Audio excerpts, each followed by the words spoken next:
Seni punya nyawa. Seni punya kuasa. Seni mencetuskan perasaan yang tiada taranya. Seni merupakan pemacu negara.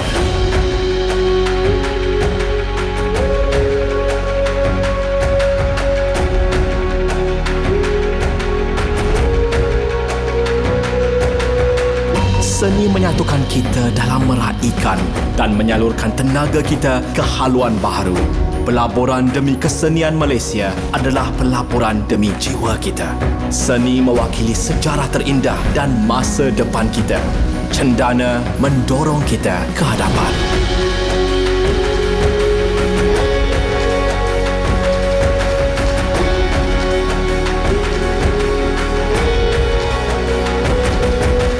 Dan dari sini, kita bangkit.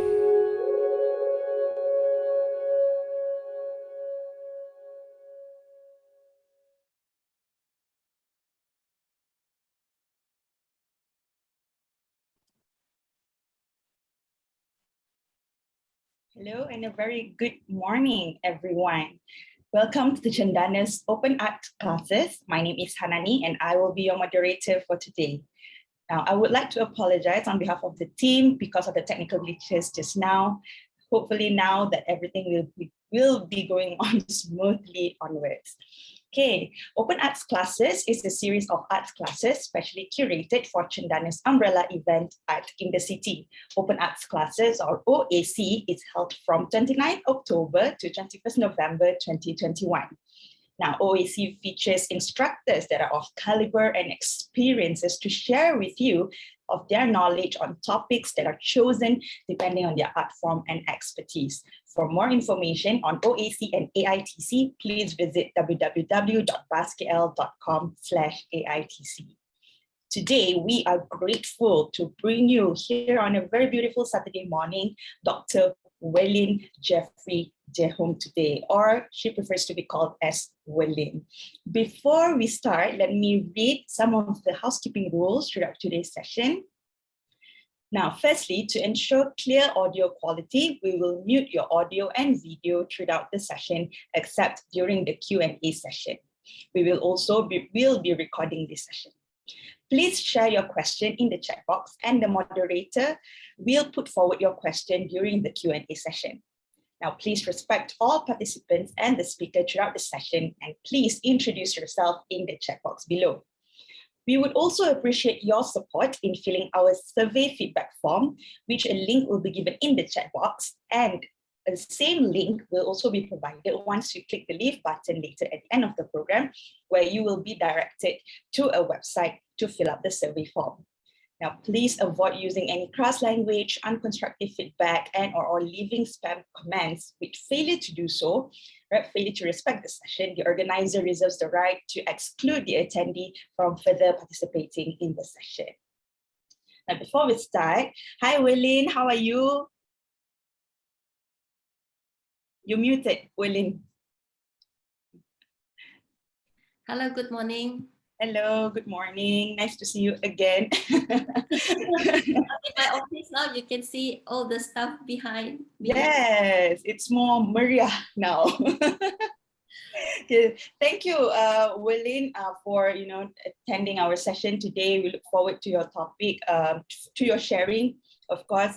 But Welyn, of course, before we start, it's compulsory for us to take photos of you together with the attendees today.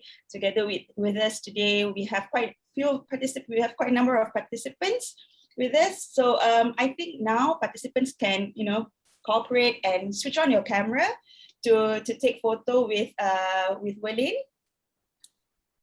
Yes. Okay. Hello. Good morning, everybody. I hope you all have your coffee, tea together. It's going to be an insightful journey today. Sorry, desktop, no camera. No worries. We'll screenshot your name as well. Okay, Jyoti, we need to make sure we take pictures of everyone. Okay, we have 4 screens. I don't know which screen you're at, so just smile at the camera while I'm counting down. Okay, first screen, ready? 1, 2, 3. All right, second screen, ready? Look at the camera in 1, 2, 3. The third screen. 1, 2, 3. And the final screen. 1, 2, 3. All right. Thank you, everybody. Okay, now shall we start? Let me introduce you to our speaker today. Dr. Welyn, or Welyn, is a senior lecturer at the Department of Anthropology and Sociology, Faculty of Arts and Social Sciences, University of Malaya. Her most successful research and sustainable community engagement has been the development of the indigenous knowledge of the traditional textile, the Iban Kumbu, which has led to a series of exhibitions, the Textile Tales of the Kumbu since 2015. Now that Welyn will bring you the Textile Tales of Kumbu. The floor is yours. Thank you very much, Hanani, and thank you for, and I would like to show my gratitude to Jedana for inviting me for this. But first, I would like to acknowledge the Master Weaver, Bangi Anak Kembol, who is residing at Rumah Gari Naga Sempang in Kapit, and also everyone who has involved in the research, because it is good to acknowledge where that knowledge is coming from. Okay, so for this talk, I would rather say interactive. I will start to speak about the Kumbu by telling you a story about the origins of the Kumbu, and then followed by overall of what Kumbu is all about. And then I will go into the taboos and rituals in the scoring of threads for the Kumbu, followed by the yarn preparations, and then the natural dye process, which is used to color the thread to weave Kumbu. And at the end, I will be speaking about the weaving of the Kumbu itself.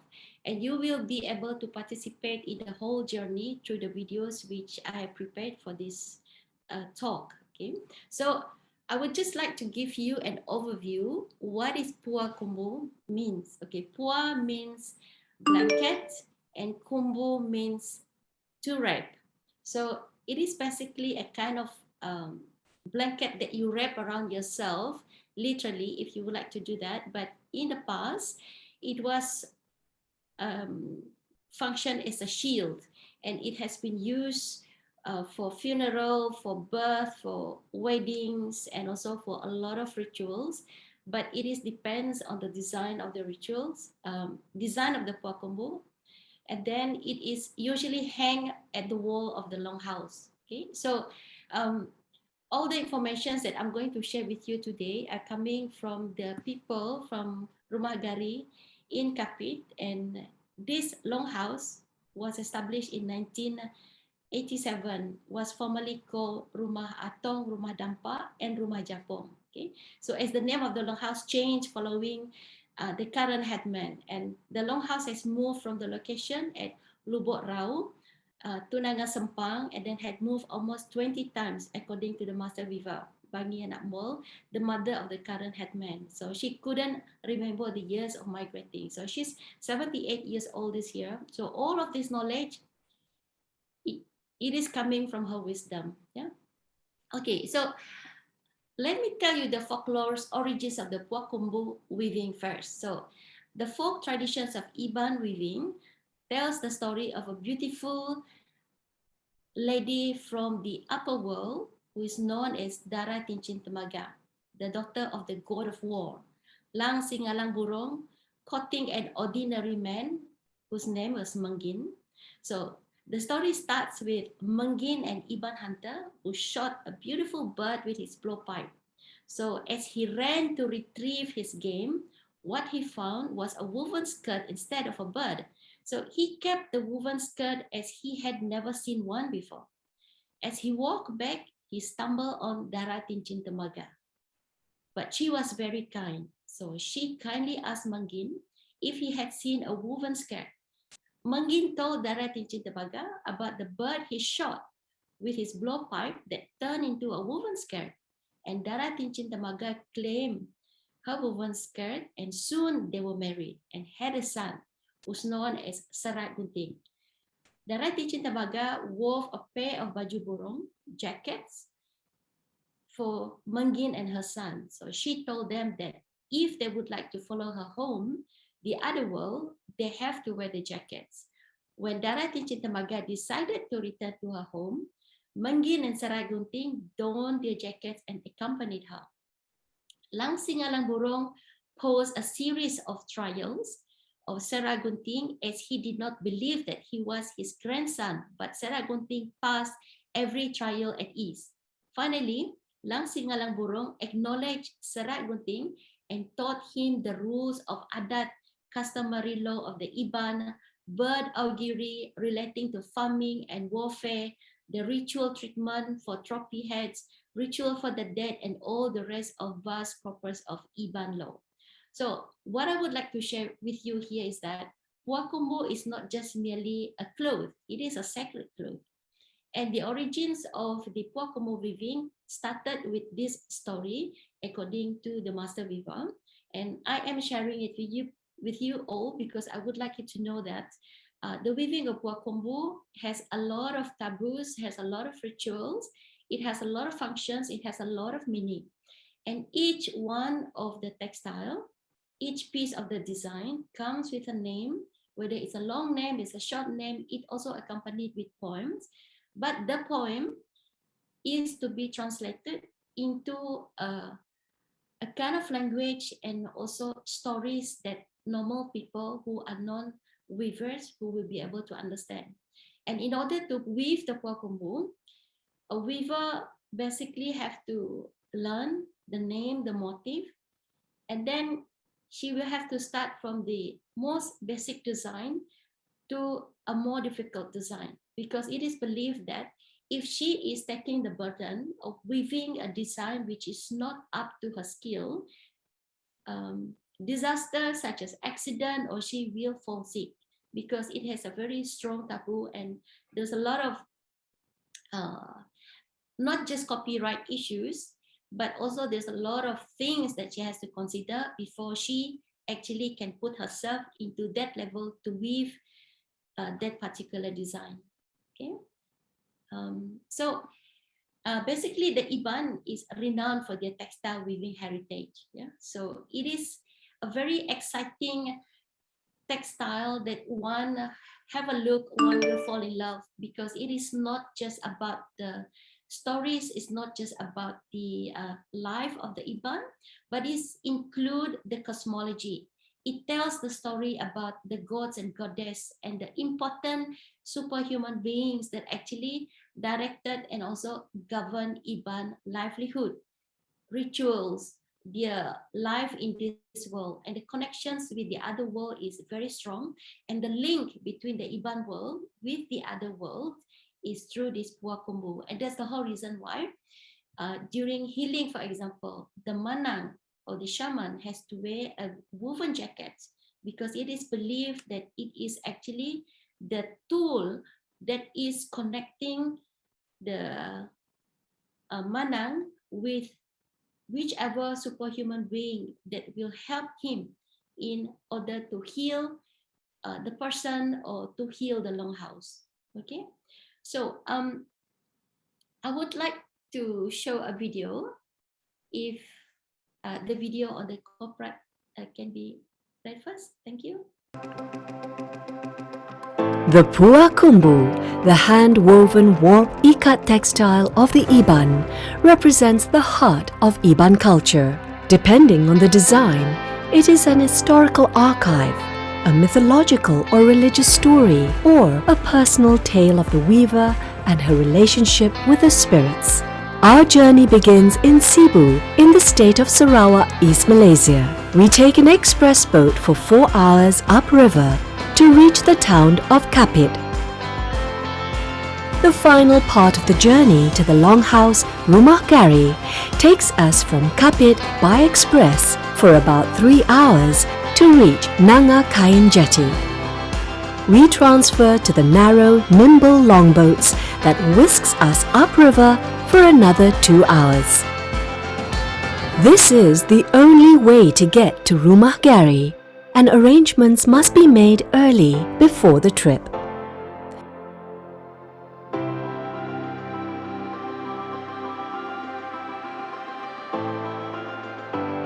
Ngirit, which involves pulling and stretching the yarn horizontally to form the warp base.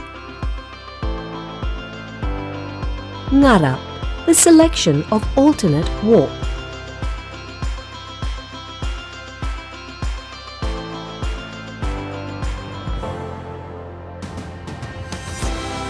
Nuai, to sort out the threads in pairs. And Ngabat, which is a tying process.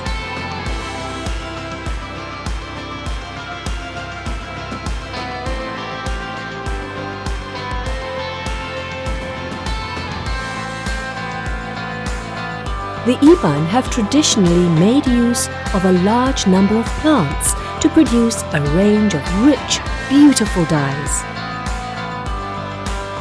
Leaves are plucked from the stems and then all ingredients are chopped, ground finely or pounded or mixed with water. The yarn and dye are boiled so that the color is absorbed. The yarn is dipped until it is well saturated and left to soak before it is dried under the sun.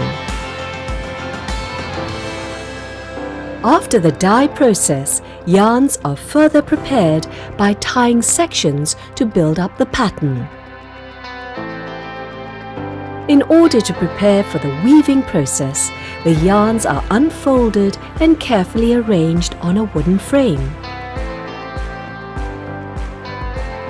Nanun, or weaving, is done using a backstrap loom placed in a convenient spot within the longhouse.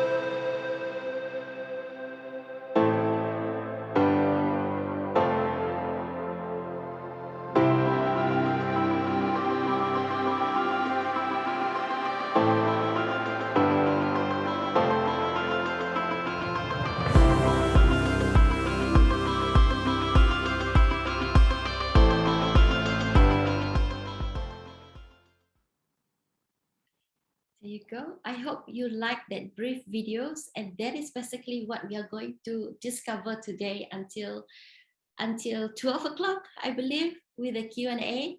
So as you can see that in the video, it speaks about traditional intellectual property rights. So we often very speak about intellectual property rights, but believe me, in the world that we are living now, people seldom respect intellectual property rights. But in the weaving of the Puak Kumbu, each weaver knows exactly what's the do's and what's the don'ts.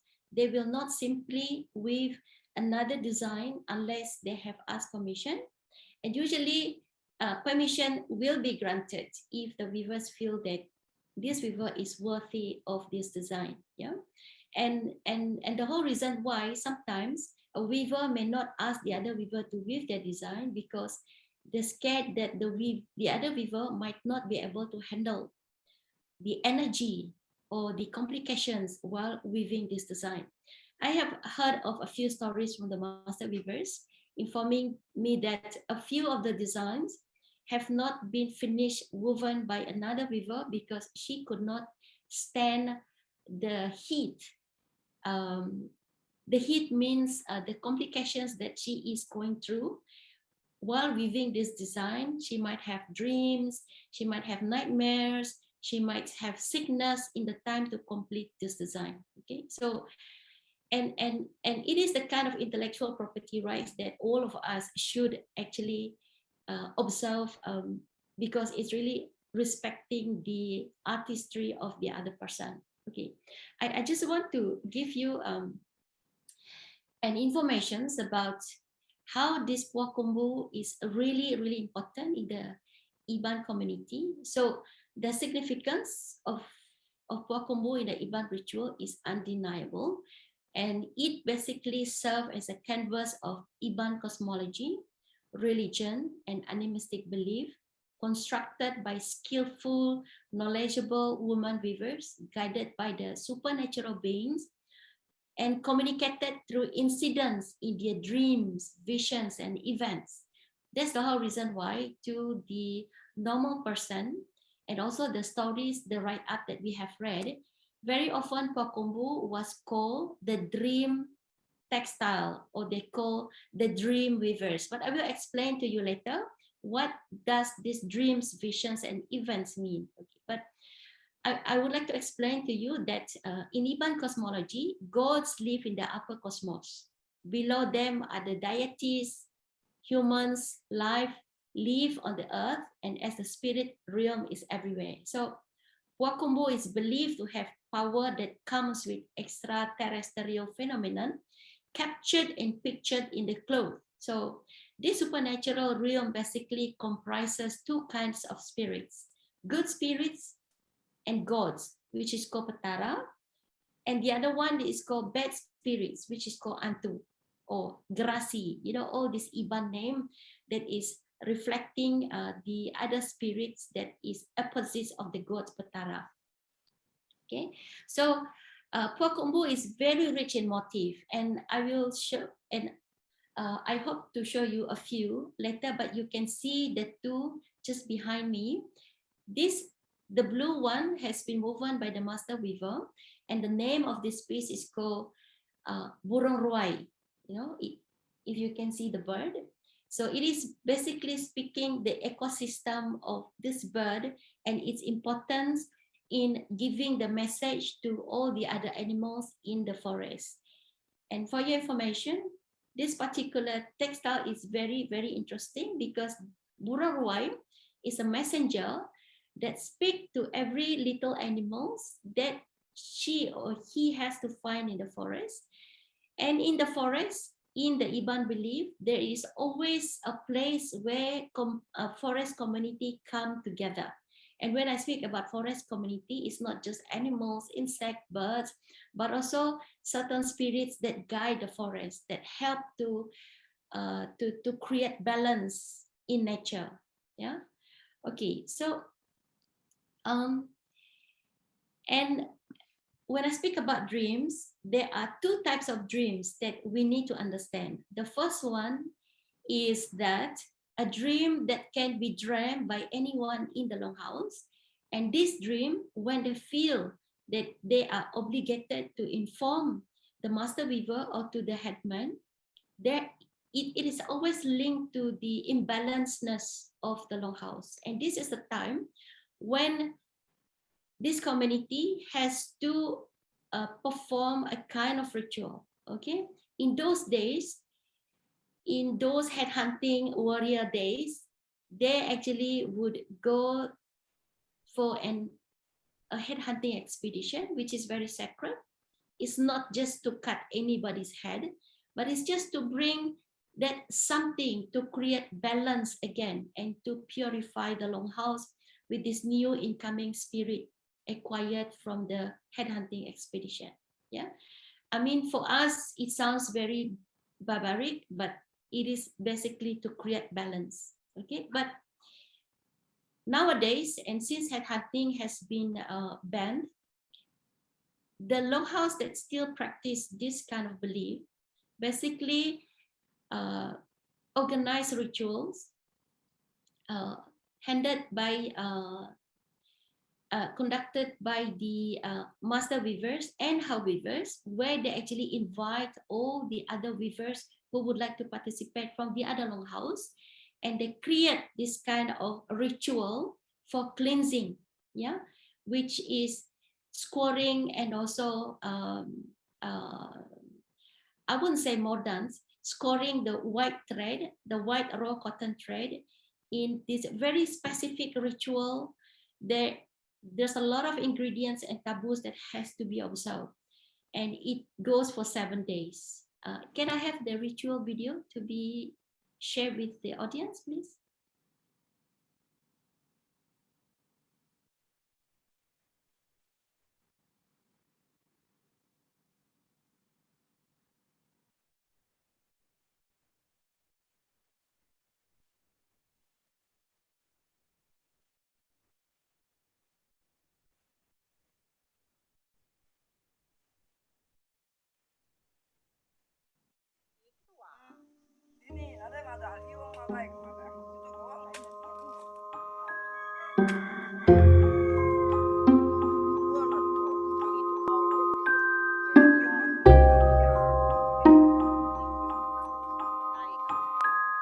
Jadi tu amat tung kuas, tapi tu dia tu balik ya liak laban tu ngau kami. Jadi liak tu alam ya buang nyulan 20 kilo.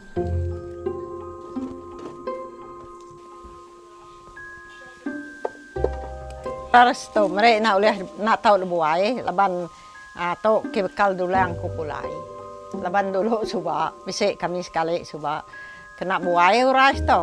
Aku bisa mimpi ku, ngai tenggelam dulu yang ku, ngai pulai ke tempat yang bu. Laban ingat nadai bekal.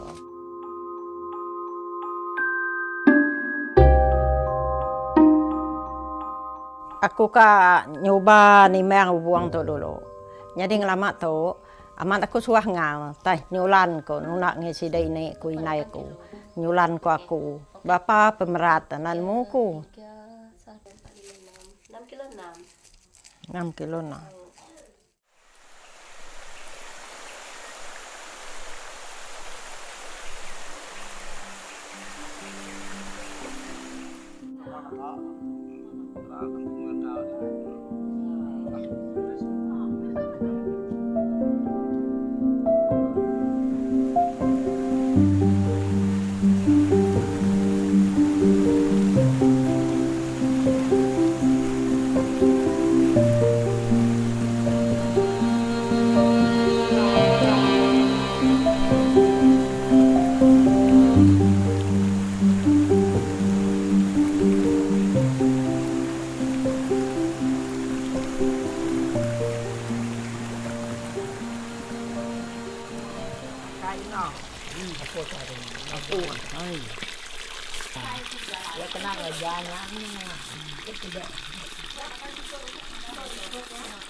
Hari tu kita masuk buang, lalu ngerendam ngo kita ngunur kia. Jadi garam itu setaco, taco penakar. Jadi ngkeliah setaco, ngau kita ngunur ke buang. Ngau liak, jadi liak tu, liaknya sepingai, jadi pergi lak, baru kita nutuk liak.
Oi lihat. Laban nak ya panah. Ya, tu lah tu. Tidak ya, kan nak naga mati nyambau. Ingat deh, pengen put. Berarti dah ya. Aku mata tu. Aku mata. Nyali ya. Mungku. Liahnya gelah kepayang tu taco. Jadi garam 2 taco. Laban ku senyulan.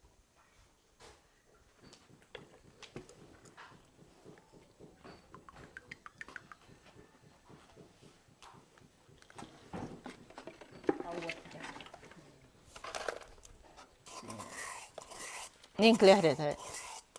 Yang main dah.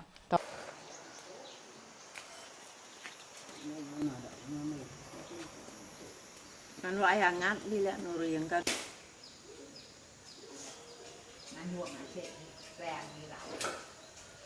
Bisa pun nangah ni. Baik. Aku Dah. Aku berdau mante te pakai dengan lau berdi. Anyuang aku ni empat.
Kami serumah ke bisa dito. Aku terima kasih ya ngau semua bala utara ke uliah manto aku datai ngau sekali tu. Aku ngarap ke bakari, aku nyerah ke ya bak jari Tuhan, laban aku nyerah ke semua pengawak aku bak Allah Taala.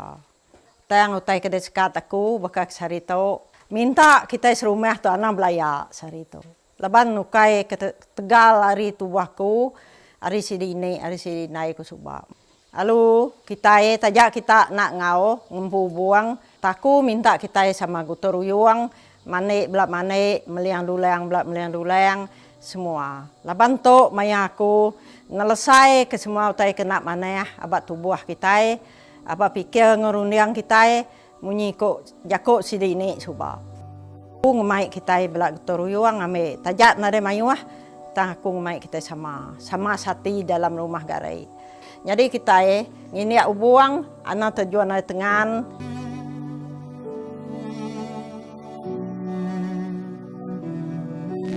Manek berubah.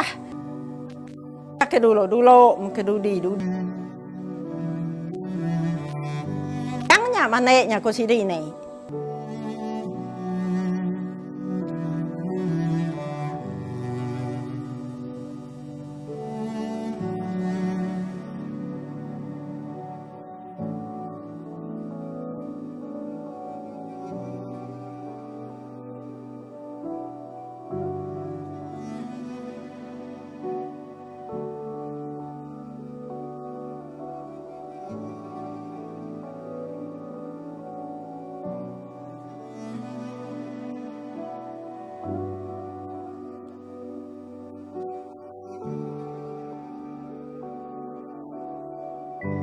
Jari keluar.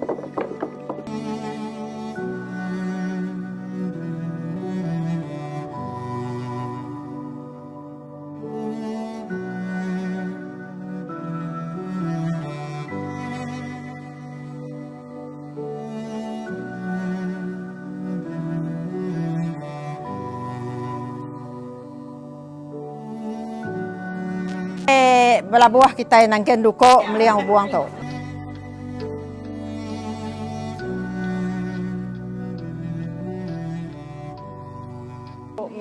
Hari diberi Tuhan Me hubung diberi Tuhan, diberi Tuhan.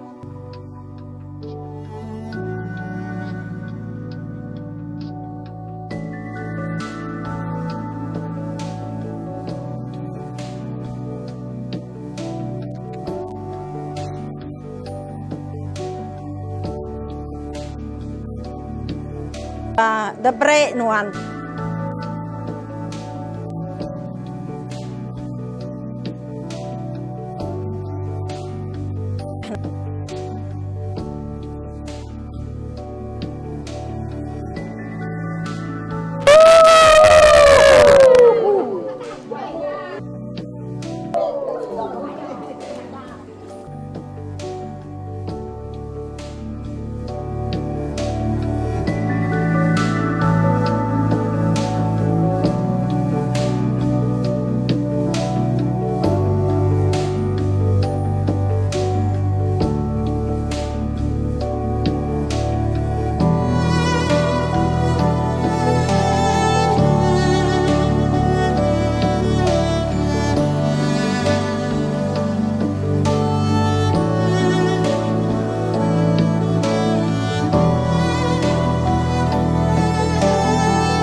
Okay, I hope you do like that videos.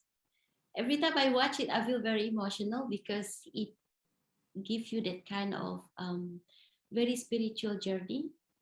And also, I was participating in the ritual 4 times, and every time there's always something new that I learned. Okay, so basically, if you would be in that ritual, you will not see everything that you have seen in the video, because like we always forget to observe certain things because there's so much things going on.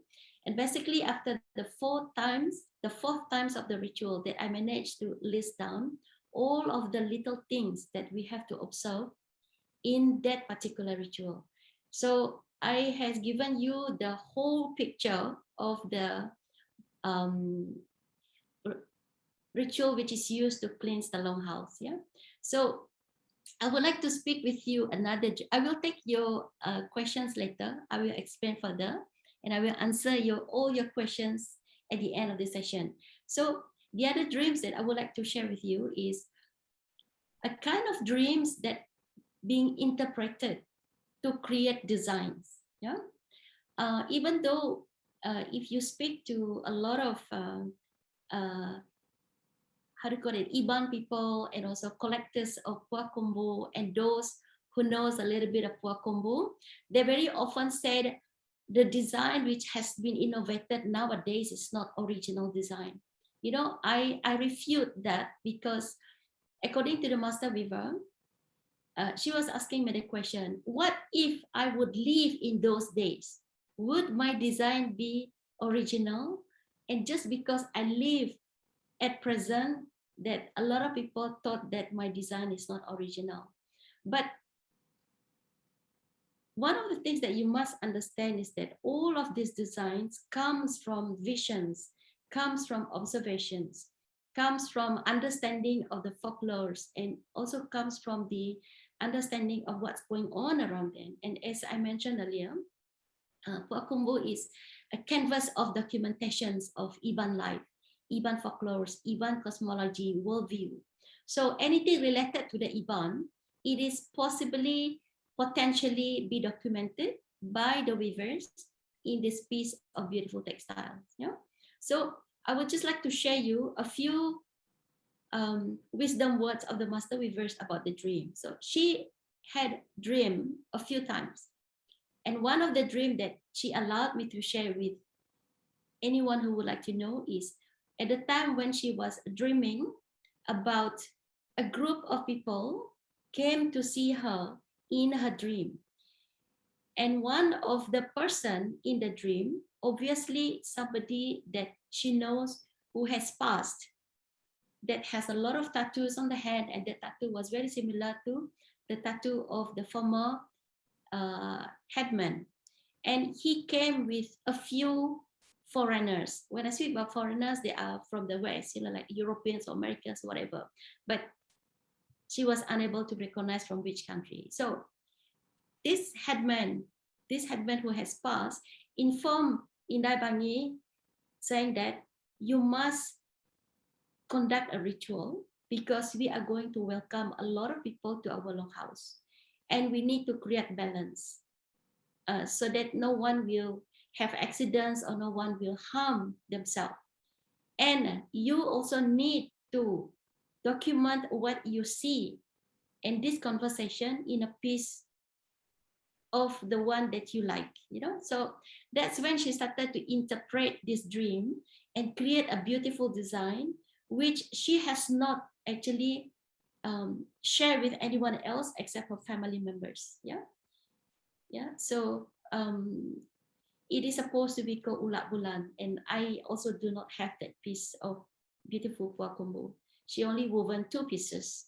Okay, so it is very complicated, and we tend to devalue the skill and also these beautiful textiles. And I see that in the chat that some of you were asking about the signature of a master weaver on the textile. Okay, since I'm speaking about it, I should just answer that question. Those days, the signature is very relevant because it is a different time. Yeah, I would like to take again Master Weaver's wisdom words. She was saying that we do not need to put our signature on the textile because we just need to be recognized among our peers who are the weavers. And true enough, any weavers who see the master's weaver's design, they can identify straight away, among the Iban community, among the Iban weavers. I just have to show them which one is woven by Indai Bangi. They straight away knows it because each of this master weaver and each of weavers, their family basically have a copyright for designs. So it could be in Saribas long time ago, they have this kind of signature, but it does not apply now in present situation. They just write down their name and put in sellotape and put it on the textile if it is for the use for public. But among themselves, they know who weave what design and which type of particular design. Okay, speaking about weaving, I would like to bring you to watch a video on how the thread has been prepared. It has, as you have seen in the brief video in the beginning, it has so many different stages. And believe me, each stage is a really back-breaking job. And I personally try to learn how to stretch the thread on the loom. I only managed to go to level 1, which is stretching and counting the thread and put it in order. But after that, I'm totally lost. So I would like to share with you the journey of preparing the thread.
nak lidi 9 deh.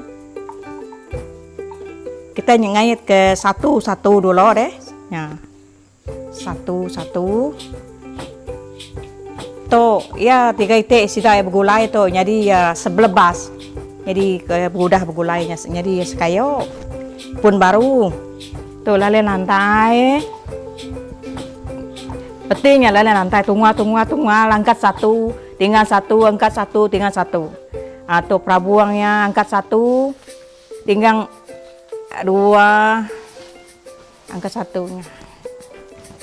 Tu lale lantai. Angkat 1, tinggal 1, angkat 1.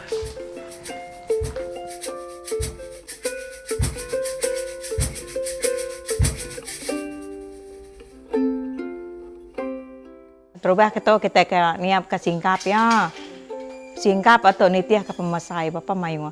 Ada 1, 2, 3, 4, 5, 6, 7, 8. Tu tulis doangnya. 9, 10, 11, 12, 13, 14, 15, 16 singkap. Artinya 2 kaki pemasai kada gagak aku tahu. Pemayu dalam singkap 20 kayu. 1, 2, 3, 4, 5, 6, 7, 8, 9, 10, 11, 12, 13, 14, 15, 16, 17, 18, 19, 20.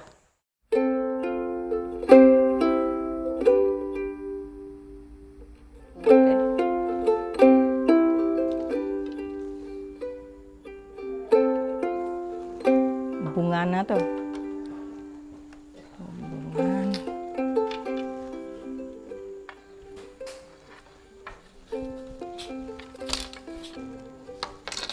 Tuh lubang karap.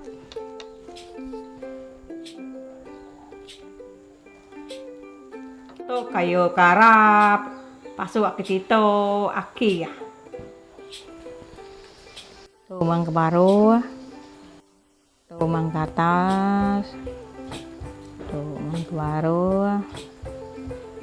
Mang ke atas. Baru. Atas,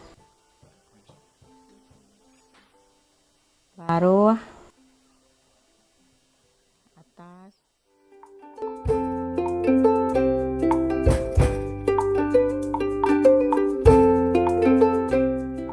Jadi kebuah kami ke negeri ya, ngungenan kerama ya, mau kami ngebat lah, ngame enak terbronzai deh.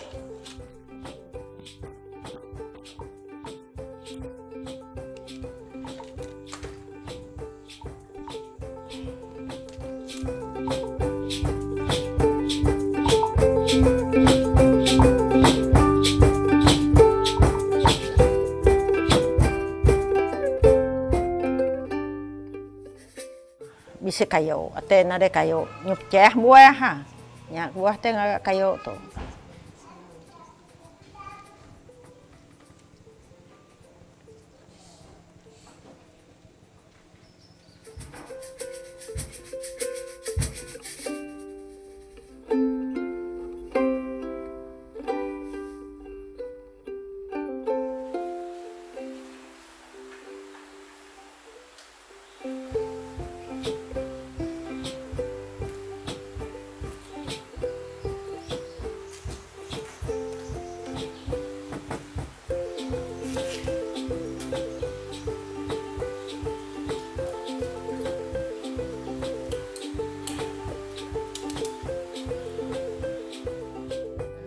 Jadi dia tu indai ngajar kami dua kati ngituang geluang, kati ngagak geluang. Itu jerit. Jadi apakah kita kayu tu deh, mula-mula kita ngagak geluang. Ada deh. 1, 1, 2, 3. 3. Okey. Tok 3 tu. Tadi ni nur ya. Tu? So, jadi 1, 2, 3.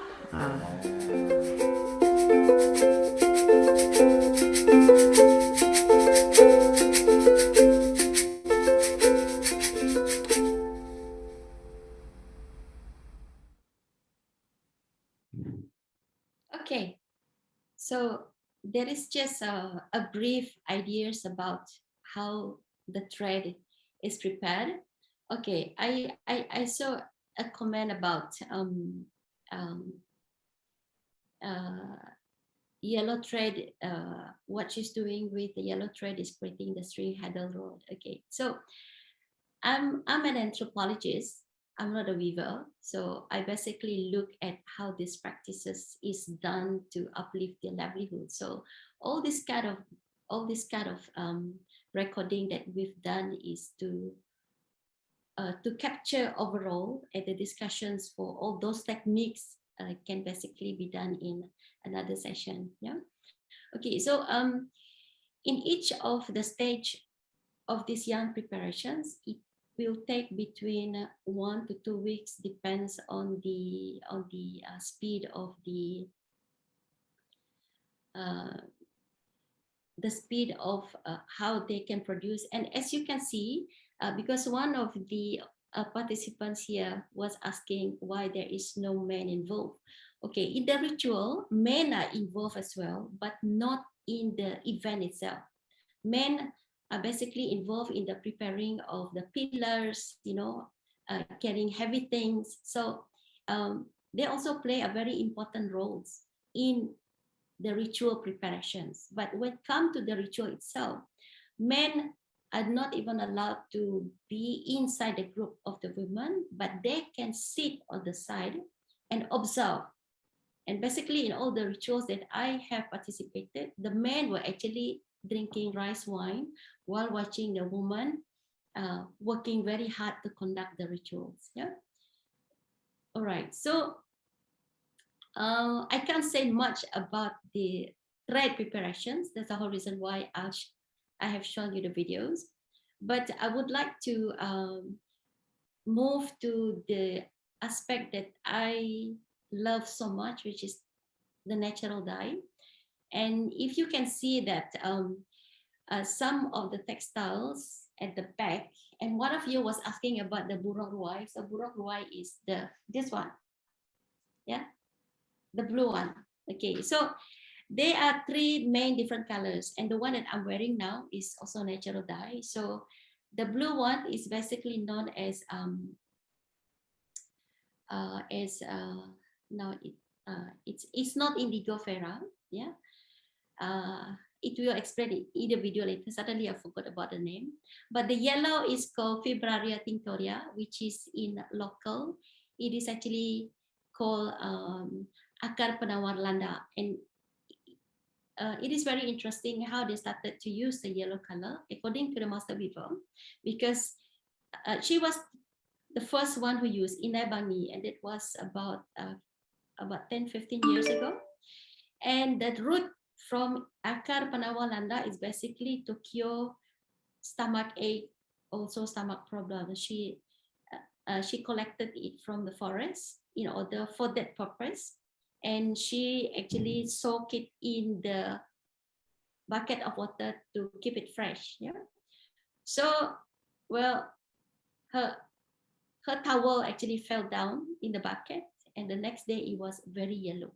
But it is a bit strange because the water itself was not yellow. So there's some kind of an understanding scientifically that water here become the element to transfer the color from the roots to the textile. So she started to practice this, and the story was why it is called akar penawar landa, because landa is porcupine, and porcupine loves to eat a plant called tuba, and tuba is very poisonous because it's usually used to poison temporarily the fish and prawns in the river. It just to make it faint. So the porcupine would eat tuba, and after they eat tuba, they would quickly run around to find akar penawar landa, and that's how they neutralize it. Yeah, so it has medicinal purposes. Okay, and the red one that I'm wearing here, okay, this design is basically designed specifically for me by the master weaver. Yeah.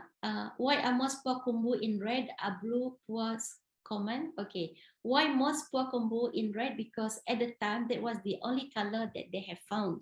It has nothing to do with spiritual being or taboos or whatever.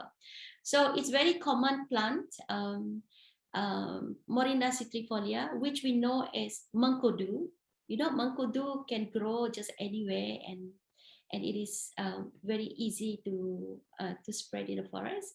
So, and it has been planted around the longhouse, and it's very easy access for them. Yeah, and the blue color that you see on my jacket here is basically the blue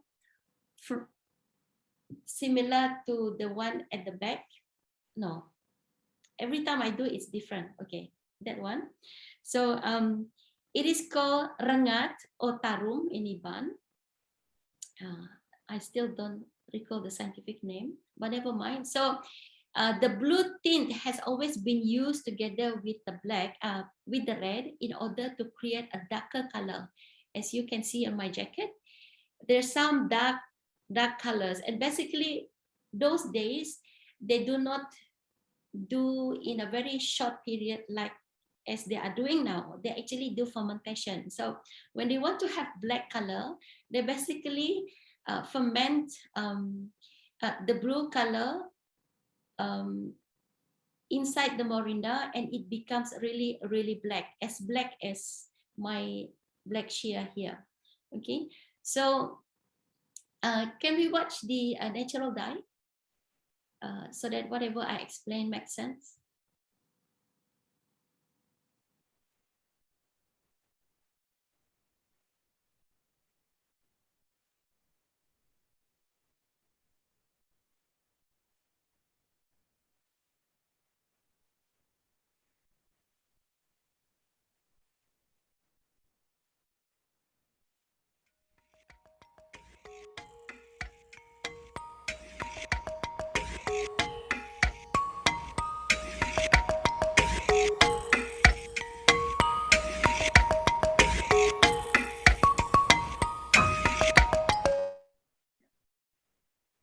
The video is not showing, sir.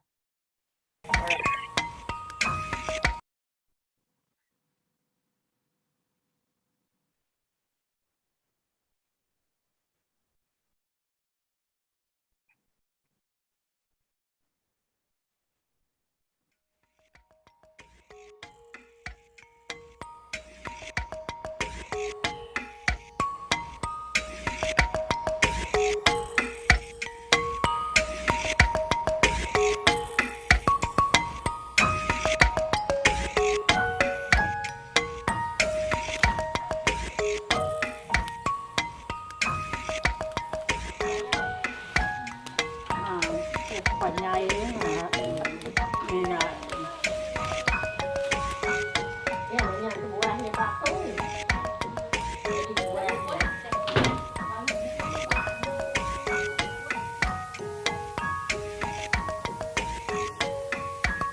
Nhiên đâm mua trở lại.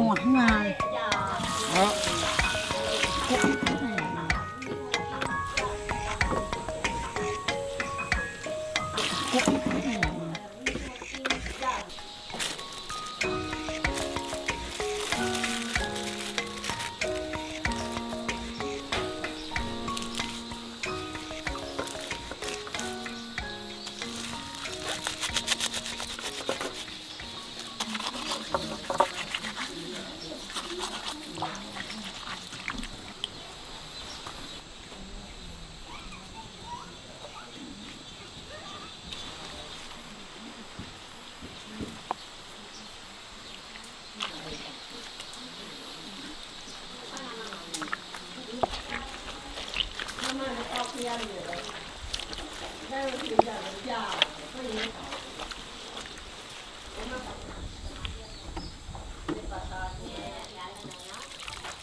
Dah bisa tambah lagi.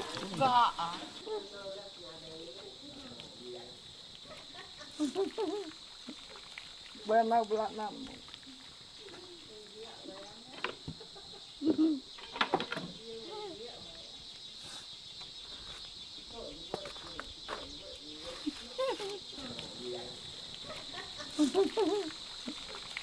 mau belak nam.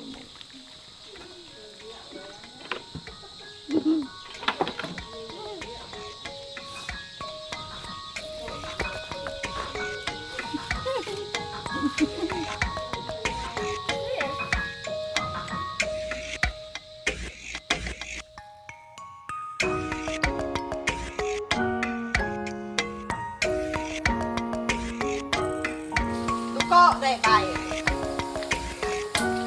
Duko deh bay, duko deh. Như các bạn tìm nhà em bây giờ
Subah ini mau kami tahu nya aku deh. Nih nak. Nah, deh toh. Nah, toh kadenya kad. Nah, udah ya ya nah. Itu lama.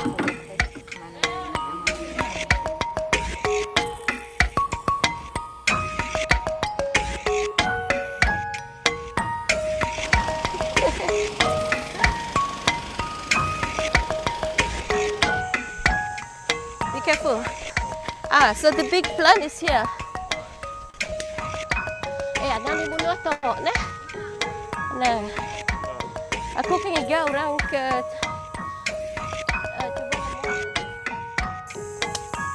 Okay, hentar.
Okay, that's the process.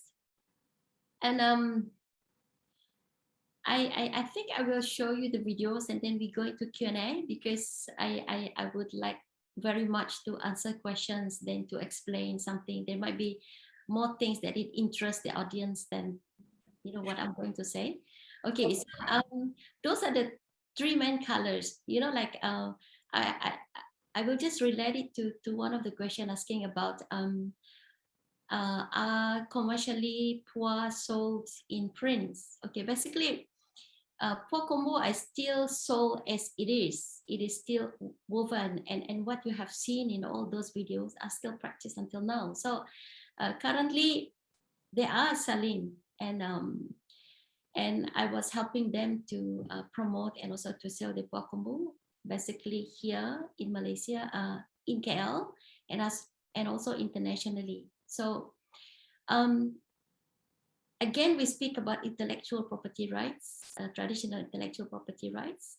The whole reason why the weavers are not very happy with the current situation with all these prints, Puak Kumbu, and all these kind of things. Even the usage of the name Puak Kumbu itself is an insult to the original Puak Kumbu, you know, because prints on textiles is just any prints on textile. You can't basically call that Puak Kumbu. And the design prints is basically repeatedly of one particular design, and some of this design is not even coming from Sarawak itself, you know. So all of the prints Puak Kumbu which I've seen sold in Kuching, for example, are coming from Kalimantan, Indonesia. Okay. So anyway, so to speak about the real Puak Kumbu, if basically the weavers are still actively, and I would just answer the questions that speaking about Iban from different regions have their own dialects. Yes, very true. If you go to Kapit, if you go to Sri Aman, if you go to Simunjan, you know, Lubuk Antu, and also Rajang region, the dialects would be slightly different. You know, you have the term, like for example, the term to address another person, you have Nuan, De, Kwa, you know. So when I first went to this longhouse, I was speaking a dialect from the other region, and I was laughed at. And they were telling me that not until you speak our dialect that we will share some of our secrets with you. So it was very interesting. And that's how I realized that, you know, like to really understand the Puak Kumbu from that place, you really have to immerse yourself with the experience and also the language that they use, you know, because certain language might not be the same as the other region. So, and also like any differences of Puak Kumbu in Saribas, Layar, Lubuk Antu, Sri Aman region, and Rejang region. Okay, you need to understand historically, the Iban were coming almost from the same place, or they are neighbors. And I would like to tell you a story about the master weaver. As I explained that they originally coming from near Saribas area, and they still have relative in Saribas area. That really shows that there is a very strong connection. But as any other story or history in the world, as they move on to another place, they adapt locality, they change, you know, like human will not progress if they are living in a vacuum or static. They have to change, they have to be dynamic. So of course the design has changed, the design has expanded, and also the design is produced to suit the locality at the time when they are there. Okay, so it is we are very guilty to say that, you know, like, oh, how come Saribas design is different from Kapit? We always think that design originally come from Saribas. You know, that is the kind of thinking that we should not have, because we belittle the weavers coming from the other region. You know, I met a lot of collectors who only value Puak Kumbu from Saribas. But you must understand that these are the descendants of people coming from Saribas. Are they not as original as the one who currently live in Saribas? You know, so these are the questions that is very relevant to any artistry work in Malaysia. We should not question the skill and the knowledge of the one who produced. We should question, how much do we know about this art, and we would like to learn about it. You know? So, and the story of the master weaver in Naibangi, yeah, I was with my PhD student who is the curator at Tunjuga Foundation. We basically visited longhouse after longhouse in different regions. I did not go to the other region, but my two PhD students did. And they found a lot of similarities. And the one that I visited, there is a design which has been held by the master weaver for since she received the old piece. And that design, I took a picture of it, and then we went to another longhouse, which is not far from Kapit itself, but it's a bit more secluded. And we found this another weaver who basically have the same design. And I showed her the picture. I said, this is the picture that I took from this person. And I mentioned the name. She said, yes, I've heard of her before, but I've not met her. And basically, she told us that if she has woven the same design as hers, meaning that they were coming from the same family originally, somewhere near Saribas, long time ago. Okay, so basically, there are two things that you need to understand. Firstly, the traditional intellectual property rights is almost similar to the surname of the people in the West, for example, when they try to find a family tree. So the way I look at it, when I would like to find the Iban families who has long away from each other because of the migrations many years ago, they basically can be reunited with the particular same design. Yeah, so it is very interesting discovery for me, because I would never thought that a family can be reunited by the design of Kumbu. Okay. All right, so I will answer all the other questions later. I just want to bring you to watch the last video, which is to explain to you how the weaving process, according to the master's weaver and all the weavers, are the easiest process. I don't think so, but for them is the last stage which determine how everything being put together, you know, from the design that they have tied on the thread, the dyeing, and it's really, really exciting when you finally see the design. Okay, can we share?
last video. So as you can see, that is the textile that she was weaving for my jacket.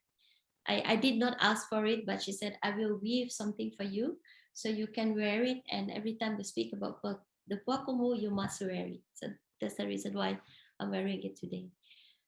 So I guess we go to Q&A. I hope you have enjoyed the videos. So I'm going to look at the chat. I will try to answer all of your questions. Some questions I have answered. Sorry, Welyn, because we have questions even from the earlier part of your session. So do you want to go through from the earlier questions or as you go through the chat box? Where can I get the earlier questions? I can ask on the behalf of the participants today. Sure. Yeah. Okay, so just according to sequence. Yep, sure. Anyways, thank you, Welyn, for the sharing just now and for the great videos. I know it does not do as much justice if we get to see it live in front of our eyes, but I mean, the quality of the video and the details that are entailed in the video are really helpful in, you know, understanding the whole processes and details behind them. Yes. Okay, let's go to the questions. Well, we have from Linda. She said that she understands that there's level of POA design. What is the highest level design known now? Okay. There, in my work with the weavers, they basically have never documented which design the highest, which design is medium, which design is the lowest. But for the convenience of documentation, I basically asked them to group together, also with weavers from other longhouses, yeah, not just this particular longhouse. First, they list down all the names of the POA that has been ever woven by them, okay? And they basically discuss which one is the most difficult one. So the most difficult one is related to who have the right to weave. It is not about how complicated it is. As you can see, my design here is very complicated, and it is actually the design that was innovated by the master weaver. So I was asking why. So I showed them certain design looks very complicated, but if there are people who are weaving it, it is not the highest complicated. So complicated in their terms is if you have the right to weave it, you know. So I want to share with you the name Rang Juga, for example. Rang Juga is a design that depicting the skull in the baskets. Yeah. So it is only woven. It can only be woven by weavers who are descended from the headhunters. Yeah. So in the longhouse at Rumagari, I was asking one of the weaver or the master weaver. I actually asked the master weaver to weave. She said, no, I'm not going to weave that because although I have been recognized as a master weaver, but my right to weave that design has not been granted. So there was only one weaver in that longhouse who was descendant like many decades ago, was a headhunter. So the design that she produced is not the same as the original design because she is not allowed to copy 100% the Rang Juga design. So instead of having the skull basket, she actually designed a kind of design that similar to a group of flowers to indicate that is the skull basket. Yeah. So this is the kind of things that we don't understand when we buy textile and POA Kumbu.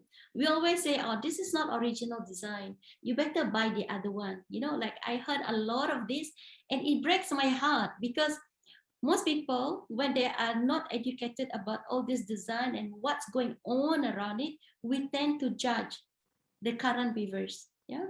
So that is the reality. So if they don't have the right to copy that design, that is the most complicated design because they will never get to weave that design. But in terms of commercialization, because there's also people who wants to order to commission, from the weavers. So we basically prepare from 1 to 10, the scale of difficulty. So the one that you see I'm wearing now, and now the burung ruai, that is 10 plus. So after we finish at 10, they suddenly weave some other designs. And I said, this design is in which category? Or this one has to be 10 plus plus because it took us a long time to put it together and to produce it this way. So it's very subjective. So you cannot actually put like certain formula to scale these designs. That's all I can say. Okay. So technically it differs from one, I say, longhouse community to another, the way they see the designs, the way they evaluate, and the way they determine the designs.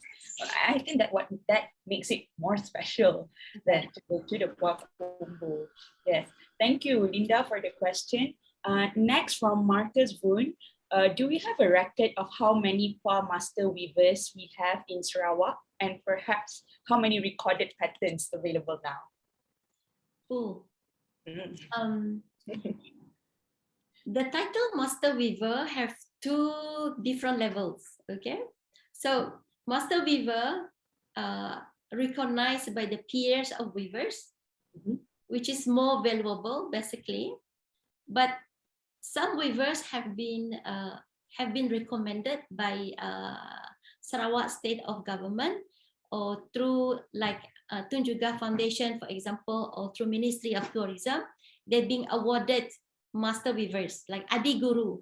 Actually, Craft Tangan Malaysia awarded Adi Guru to 2 or 3 Pua Kumbu weavers.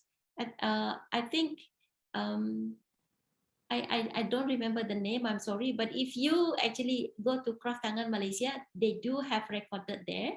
But Inai Bani, for example, she was awarded as Adi Guru in 2006, I think, and her mother, together with her, has been awarded as the Master Weaver by the UNESCO. And again, last year, she has been awarded as Living Treasure. Yeah. So if you want to know who the Masters Weavers are, basically the opinion of one community to another community is different. Some community don't see Inai Bangi as the Master Weaver because she doesn't live among them. Yeah. Okay. Sorry, and I think the second question, do we have a record of the patterns that currently have, or the design of the Pua Kumbu exists until now? Is there any record? Okay. The record is scattered everywhere because Pua Kumbu is a very expensive affair. Expensive in the terms of monetary access, informations, and knowledge. And most of the old Pua Kumbu, I don't want to say original, yeah, because for me, whatever woven, like through the process that you have seen, these are originals. There's no way for you and me to be able to produce such thing. Okay, so the records are scattered everywhere, and a lot of publications actually has done by foreign writers. The very first one was by Haddon in 1967, and then there is also an author called Trudy Gavin, for example, has produced a book because she did her PhD on the Pua Kumbu back in the 90s. And then you also have like some books published by the author of Edric Ong, yeah.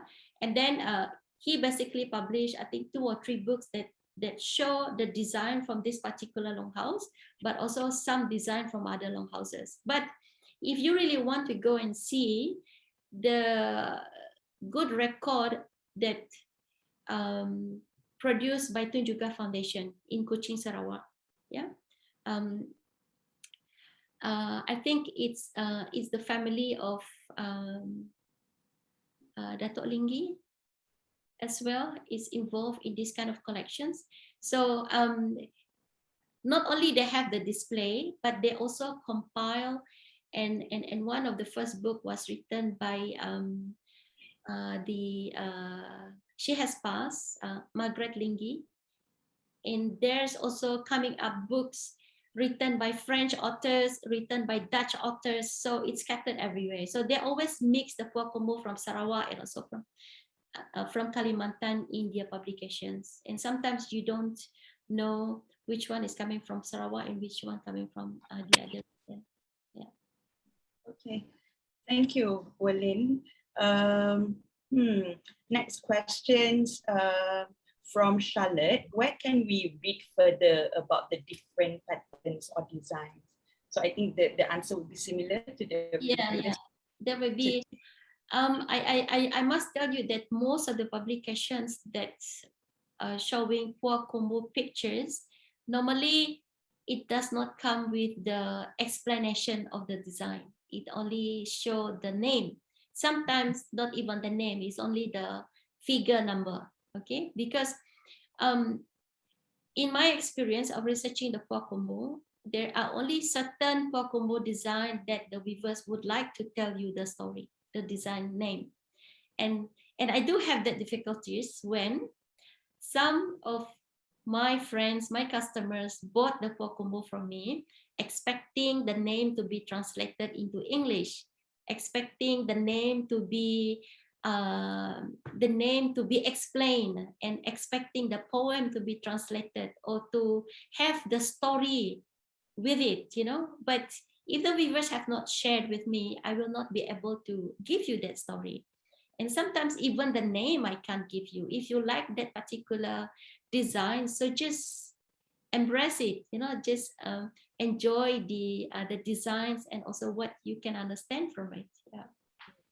Is it because the reason it's not shared because the design comes in the form of, I understand, it's like dream, right? It's like the weaver itself experience, and it's something that is very personal. It is also spiritual. Can that be the reason why it's not shared sometimes? I suspect that is the thing, because if it's individual design, they would rather not share you the story.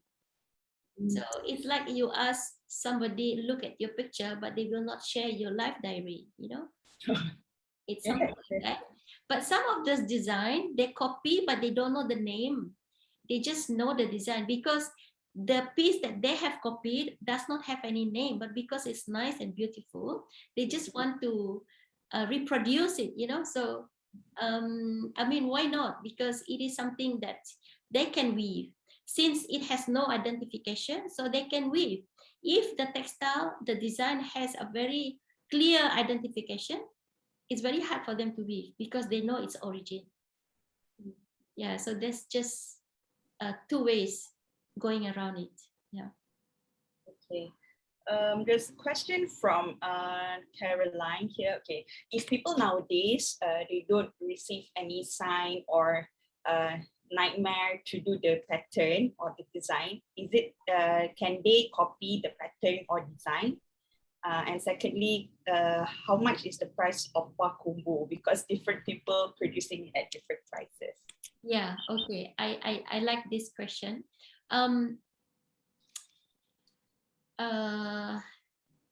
What I was going to say, suddenly it disappeared in my head, from my head. What was the first question? Although I like it now, I don't remember. Okay, I can repeat it. If people nowadays, right, they don't receive any sign or Okay. to do the pattern. Yes. Okay. All right. It's a very interesting question and a very important question because previously in Iban community weavers, they have a few rank of weavers. Yeah, the one who innovated, the one who copy, the one who just understand, the one who are just helping. You know, so there's a few different. It doesn't mean that any Iban woman will be able to embrace this tradition. So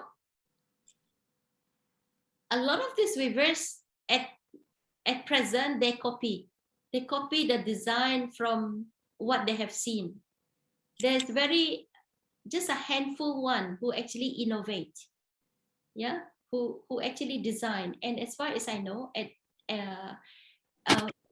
from other longhouses, I know there's, I think, about 5 or 6 that are still producing their own innovation.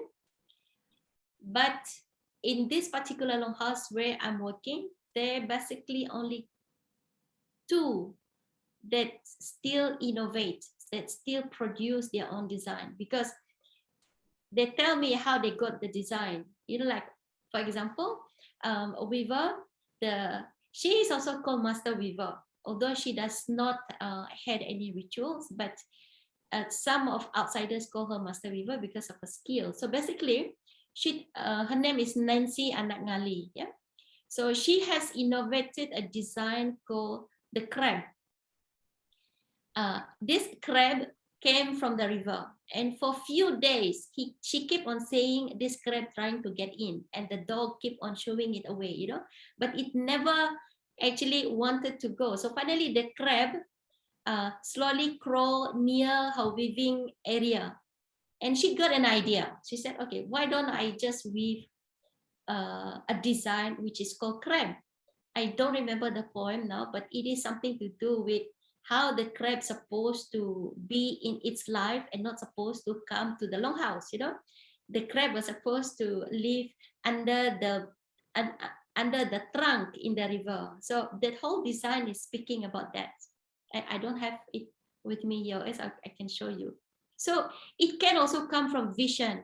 Okay, and then another one, a male weaver, Ingi. His name is Ihingi. He's excellent, a very, very good weaver.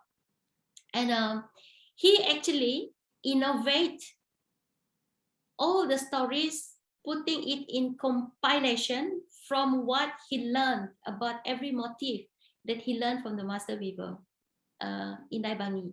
So he put it together, and it's really beautiful. And for someone who is so novice, he produced a lot of pieces that has been sold. He didn't even own any of the pieces that he has woven. It's beautiful design. I kept a few actually, and he weave really straight. He's very technical. So you have also this kind of weaver, but he's not weaving anymore.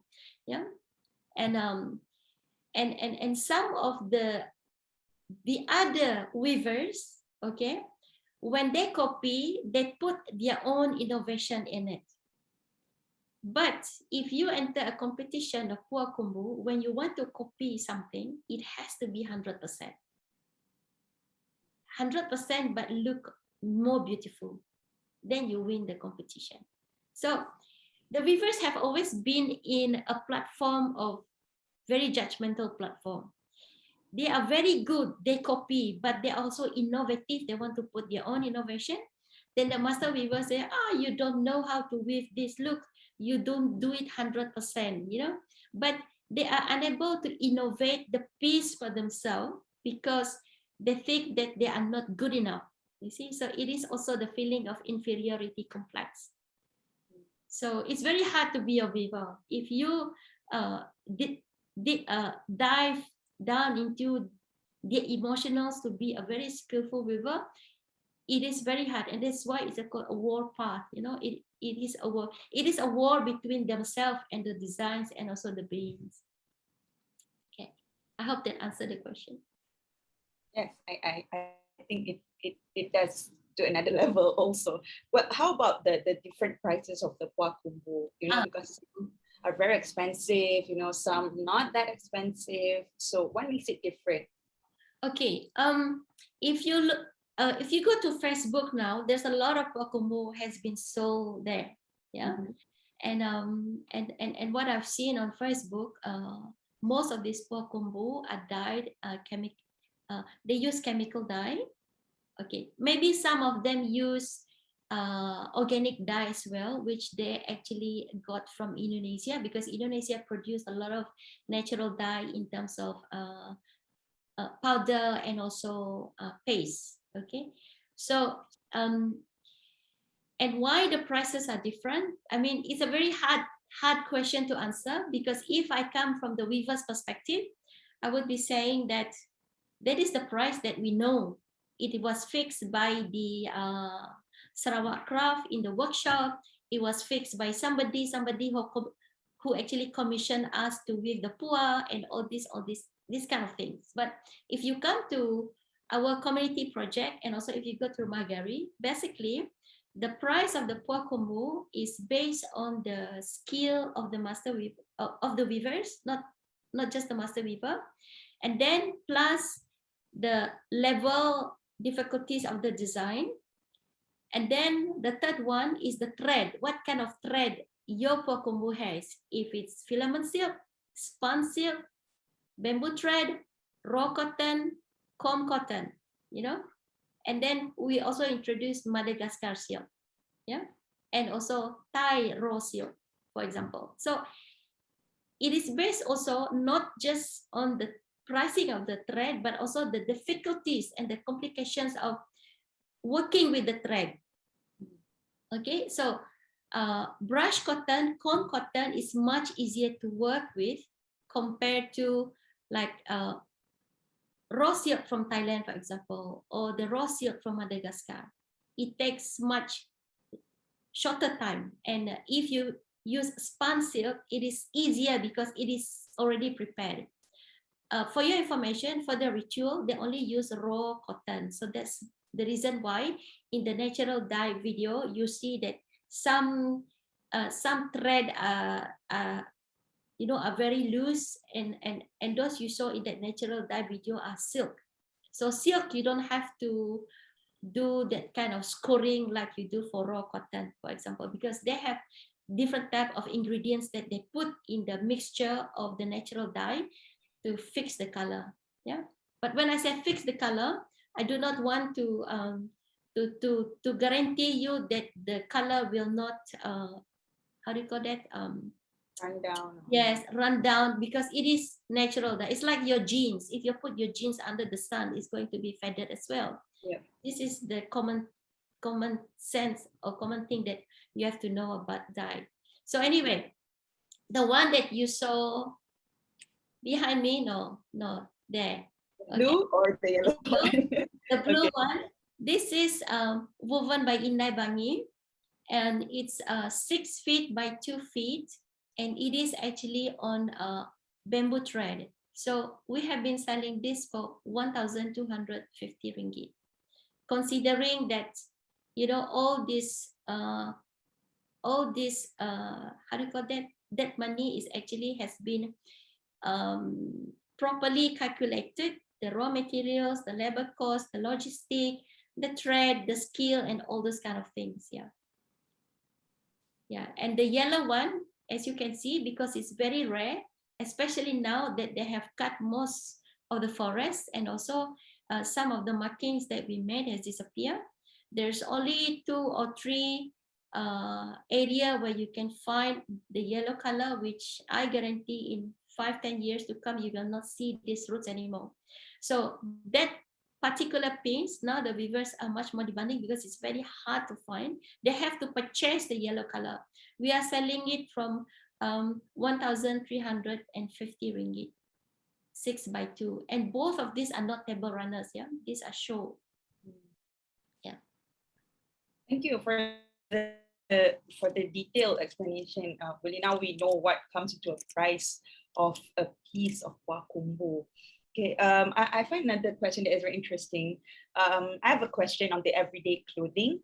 Before modern clothes were common, do people wear kumbu every day, or is it made into an everyday clothing? You know, or is there a woven cloth for everyday attire?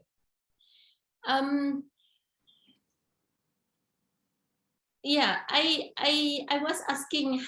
I share the words of wisdom of the weavers that I know. I used to ask those kind of questions as well, but because when we look at books written by foreigners, for example, you see that all the pictures of Iban people, they are always wearing puah, but you have to know that it's just a staging. Yeah, so they don't wear puah every day. It is for rituals, and the way and for celebrations, for example, for rituals, they do wear the kain kabat, which is woven specifically to make skirts, which sometimes they call bidang, sometimes they call kain kabat, you know, but it's basically a skirt with a very fine design, and this is what they wear for celebrations, you know, like gawai, and And if you can see like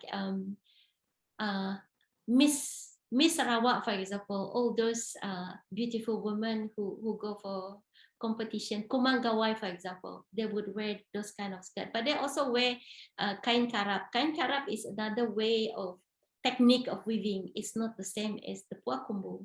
Yeah, so only for ritual celebrations. Yeah. Yes, thank you, Welyn. Yes, I think it's the way, puak kumbu being, how to say, translated or interpreted to people outside of the community, have been different from its original and its true meaning. And I think, personally, I think it's wrong to display it like that. It defeats the whole appreciation, value or process towards this beautiful culture of puak kumbu. Yes, because looking at the time, kind of like limited, and we have a lot of questions here, Welyn. I was just scrolling through some of the questions and choose perhaps questions that I think might be interesting. There's one actually saying it's more on the spiritual side of the puak kumbu. CM Lim saying that she has, this person has 3 puak kumbu, and one of them, when I looked at it, it improves his or her focus and makes he or she feel centered and psychologically stronger. So this person is wondering why is that? Does puak kumbu of different motifs actually create balance in different people? I think so, because for me, it does that for me. And the whole reason why I undertook the research, because it has a great impact on me emotionally and psychologically. Like I also have friends who basically bought puak kumbu that speak to them. They don't just buy, off the shelf, or they don't just buy because it's beautiful, but it is something that can connect with you. I mean, I'm not an Iban person, so I'm not supposed to have this kind of connection with this textile, because it does not speak about my worldview and my cosmology. But if you look at the designs,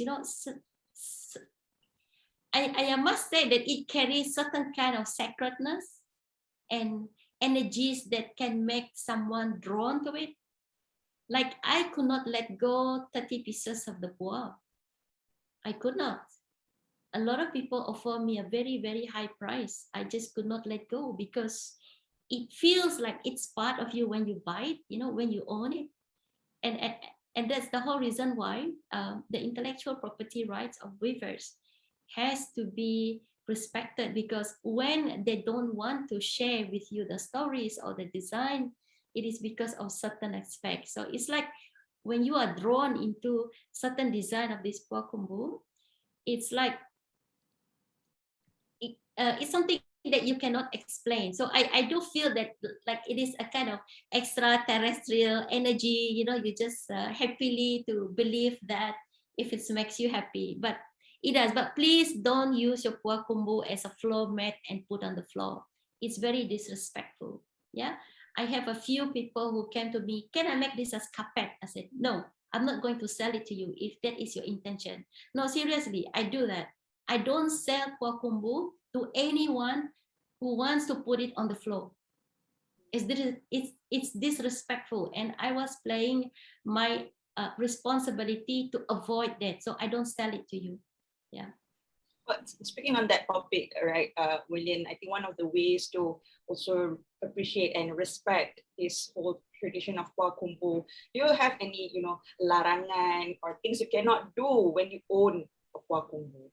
Or when you go somewhere and you see displays of puak kumbu, what you should do, what you shouldn't do?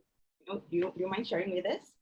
No, actually, there's nothing that you should do. Just observe, mesmerize. Just don't put it on the floor, because I do believe that the only people who can use it and put it on the floor are the Iban people, is because it's their clothes, and they don't put on the floor every day daily use. They only put it on the floor as a layer to put the ceremonial things on top, and after that they roll it. They don't even walk on the puak kumbu, Yeah, so there's no larangan, there's no taboo. Like I wear it, hugs me, I feel happy, I feel the good flow to explain to you whatever I know, and I share whatever I I am able to share. Yeah.